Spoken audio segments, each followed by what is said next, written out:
उत्तराखंड का जोशीमठ कई मायनों में यहां के लोगों के लिए महत्वपूर्ण स्थान रखता है, लेकिन यहां बहुत तेजी से हालात बिगड़ रहे हैं। आखिर क्यों जोशीमठ देवभूमि की जान कहा जाता है, इस रिपोर्ट में देखिए पहले।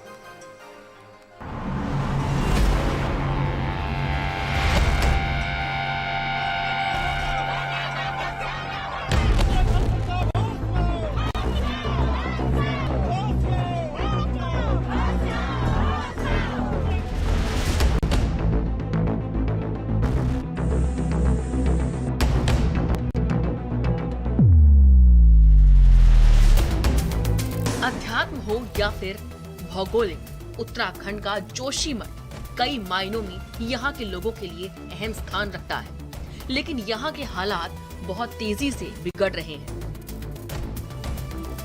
जोशीमठ में जमीन धंसती जा रही है। 600 से ज्यादा घरों में दरारों की पुष्टि हो चुकी है। अब मामला सिर्फ दरारों तक ही सीमित नहीं है, यहाँ पानी का रिसाव भी हो रहा है।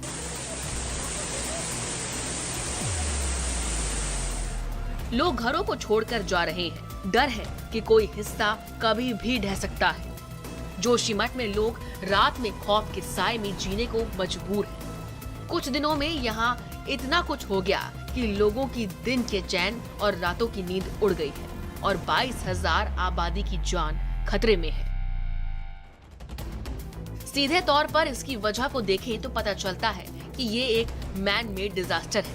हिंदू संस्कृति के लिए जोशीमठ क्यों महत्वपूर्ण है, चलिए अब इसे भी समझते हैं। खतरे में 22,000 की आबादी वाला जोशीमठ 6,150 फीट की ऊंचाई पर बसा है। जोशीमठ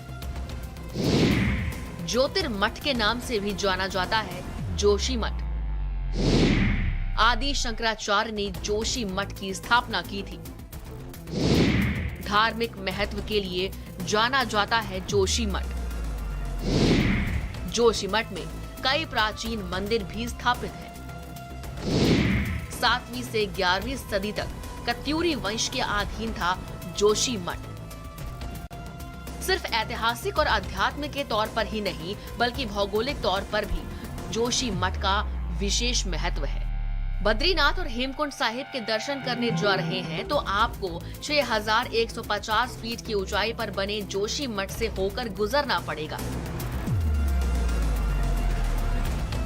आसपास बर्फीले पहाड़ों के दर्शन होते हैं, जहां बेशुमार खूबसूरती नजर आती है, लेकिन फिलहाल ये इलाका आंसुओं के सैलाब से भर गया है। क्या करूं मैं?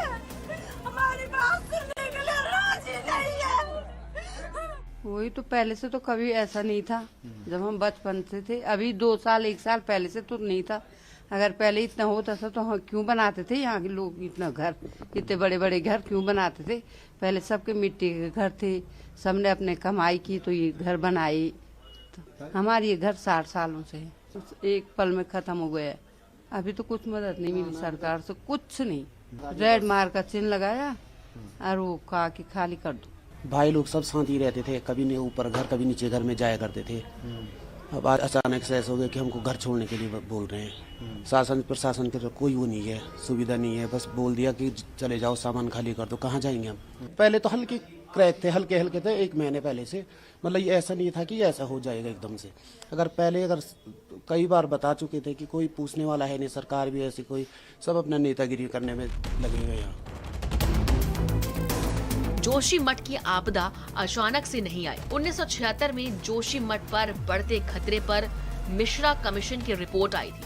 रिपोर्ट में उस शिकायत का जिक्र भी था जो बढ़ती जनसंख्या के कारण भवन निर्माण से भूस्खलन और सड़क में दरार की शिकायतें लोगों ने की थी।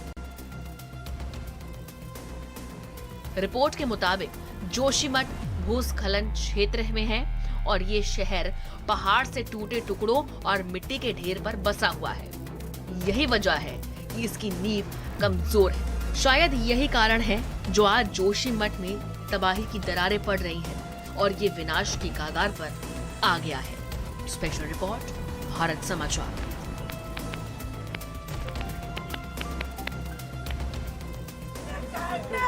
क्या करूं मैं?